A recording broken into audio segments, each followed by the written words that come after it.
Лустратор, поранешен разузнавач, обвинител, новинар, судии, адвокати, професори, поранешни функционери, актуелни државни службеници, донатори, членови на партии, невработени и пензионери.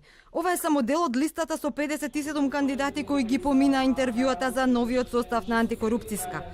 Јавноста ја брануваа многу спорни имиња, како на поранешни, така и на актуелни функционери кои имале шанса да се борат со корупцијата, но биле анемични. Знаете ли кој го напишал делото Село зад 7 јасени? Не знаете? Славко Јаневски.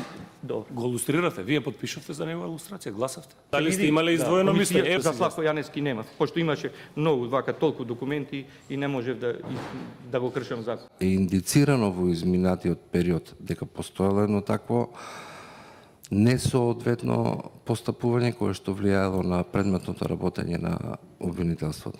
На Жишкото столче седна и далечна роднина на Шекеринска, но и лица кои плаќале чланарина во партија. Не сум во роднинска врска која што јас ја познавам и која што ја користам, но можно е да сме во некоја далечна, бидејќи го гледам презимето на на заменик премиерот, односно на госпоѓата Шекеринска. Те плаќали членарине на политичка партија, затоа им интересираше и ве прашав.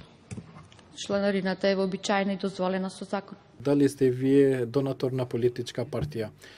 Никогаш не сум бил, не сум, само плаќам членство.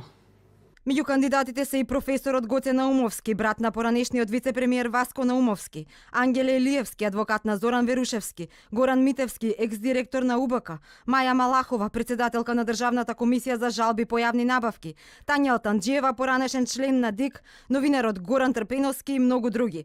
Пратениците утре треба да ги изгласаат 7 нови антикорупционери, со што земјава после 11 месеци пак има тело за борба против корупцијата.